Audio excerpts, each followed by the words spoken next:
Dum dum dum dum. Dum dum doodly dum. There we are.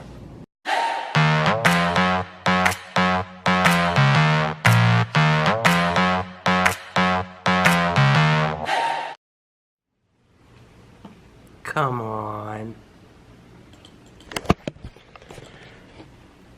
Well, we're getting there. Wow, I'm red. Ugh. We're getting there. But I need to take a break real quick. So we're here at the vape showcase.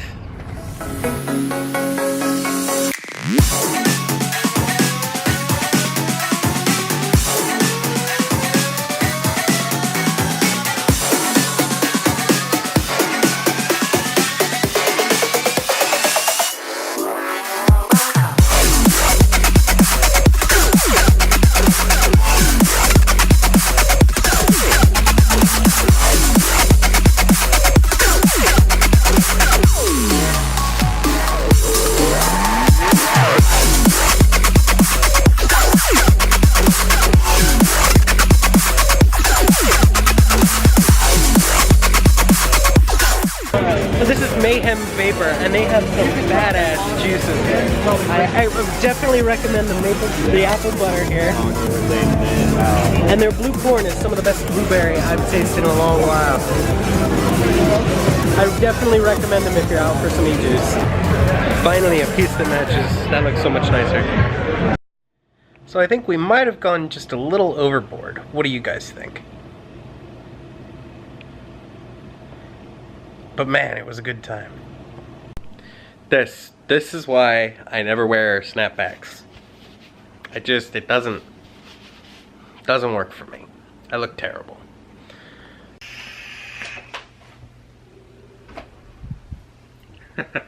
Sorry, couldn't help myself. Alright, so it's still just a little too cold for me to actually go flying right now. It's like 0 degrees. You can see those pictures on my Instagram. So with my medical issue, I'm not really going to go into it. I can't be out in the cold for extended periods of time. But anyway, enough of that. Let's talk FPV equipment. So people have repeatedly asked me to talk about what gear I use, what I recommend, and why. I suddenly realized I was about halfway through a response to one of you guys and realized I had written an essay. So I'm just going to go ahead and do it here real quick. That way we can just have a quick back and forth. Let's start by talking transmitters. As some of you know and some of you don't, there are 3 basic options for transmitter protocol and a few different options for each type of protocol depending on what your budget is. I won't go into too much detail about all of them as I don't have proper experience handling all of these different protocols and transmitters, but suffice it to say we can boil it down to about 3 or 4 different transmitters with different protocols that people really use. Now, there are 2 schools of thought here when it comes to transmitters. One, you can go ahead and buy cheap, keep your cost to entry low, and upgrade when necessary. Or 2, you can buy high-end, buy exactly what you'll want in the future, and never really have to upgrade. So let's run through a few different options here real quick for the initiates, just to get a lay of the land. Starting with the budget option, there's the FSI-6 transmitter. It's a FlySky protocol, and it comes with the RTF version of the Eachine Wizard, and I believe the Wizard S comes with that as well. And it can be picked up for about $40 as a standalone as well. It's a bit chintzy from what I hear, a little bit plasticky, but it's a perfectly respectable transmitter and a lot of people continue to fly them as they stay in the hobby. Then you can go to the other end, which is the high end. For a classic all-rounder, you can look into the FreeSky Tyrannus. That one runs about $170-ish.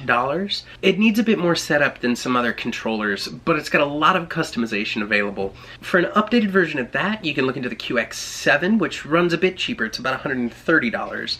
It's a bit less feature-packed, but it's still a great option. Both options are just fine and a lot of people use them. Unfortunately, I don't have gigantic hands, so the transmitter doesn't quite fit in them properly. Now, there's also a whole nother brand and protocol that I've never really worked with. It's called Spectrum. There's a bunch of them here. Some people swear by it, some people swear at it every day. Take that for what you will. As a gamer and thumber when I fly, I find my favorite controller right now to be the Turnigy Evolution. It's got a nice little cover there, but here you go. It runs about $80 at the moment at Hobby King, and I just find it compact enough to fit into my hands right. There we go, now you can see it.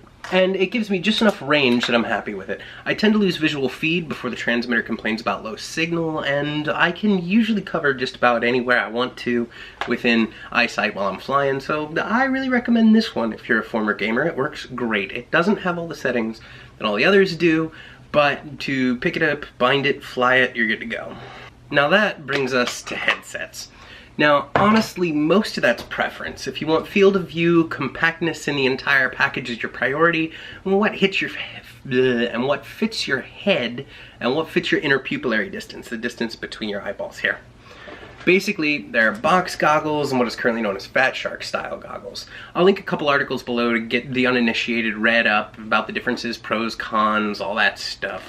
There are just tons of variables, price ranges, options, just a bunch of stuff that I wouldn't have the time to go into here unless I made a dedicated video. Personally, I fit well into the Fat Shark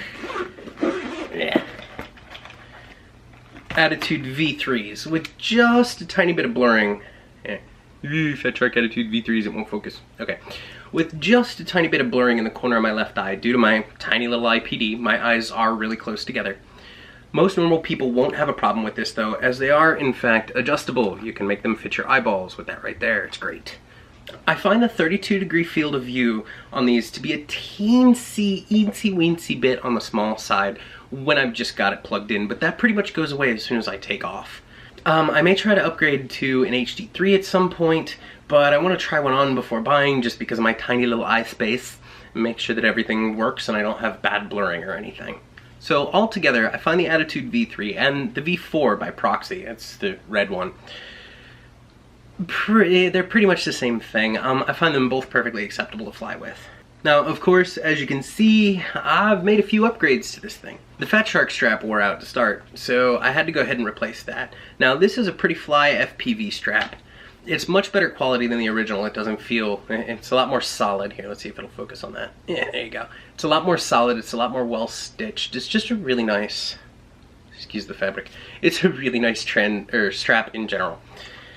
Hot Dog FPV also makes some kick-ass straps as well, and I need something to hook my DVR back up like I had it before. Psst, Ben, I could use a custom strap that'd hook up my DVR on one side and my battery on the other. Hit me up, wink wink. So, I also run a monophone that I made myself to get volume controls on the Attitude here.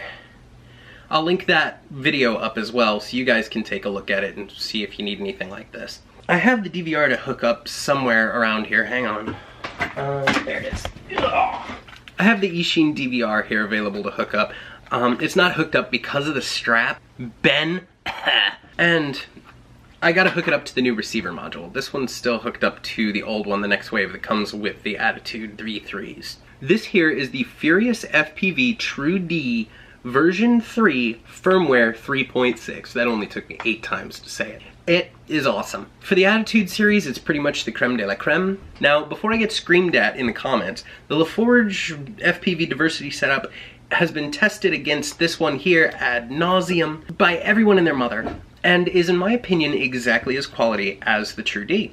They're both great. I prefer, personally, the look of it, both antennas being on the same side, and there's no module bay here on the other side for the Attitude, so I went with the Furious. So it'll scan for transmitters, it has memory settings, it'll scan the transmitter band for noise, it'll select the best channels all for you. Basically, it's just awesome.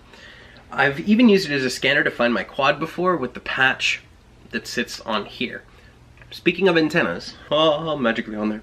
I use a decased Video Aerial Systems Mad Mushroom and a Menace RC, I think it's 5, yeah, I think it's a 5 decibel patch. I'll have to look that up real quick. I'll link all of this down in the description for you. Anyway, it's nothing amazing, but the setup gives me enough punch through the trees and it didn't really break the bank. Now, I'll leave links down in the description below for everything I've talked about here, everything I have, and I'll leave it for you to peruse if you're so inclined. At the moment, I am not sponsored by no one or nothing. This is not getting me anything. I just wanted to pass this information off to you guys. Well, that and it's freezing outside and I don't want to go out there. But that's pretty much it for my hobbies today. I'm gonna get back to that Raspberry Pi 3. I have epic plans for it. Oh, and by the way, if anyone knows, I need to figure out how to get a couple Windows source drivers loaded on an ARM Ubuntu Linux distribution. If you have that information, hit me up in the comments or a direct message. That'd be great, thanks. But that's pretty much all I got for today. So if you like what I'm doing, go ahead and leave me a like down below. And if you want to see my videos as they come out, go ahead and click that subscribe button over there on top of my name this time. That'll help me out a lot too. But that's pretty much it for now, so thanks for watching, and I'll see all you guys and gals on the flip side.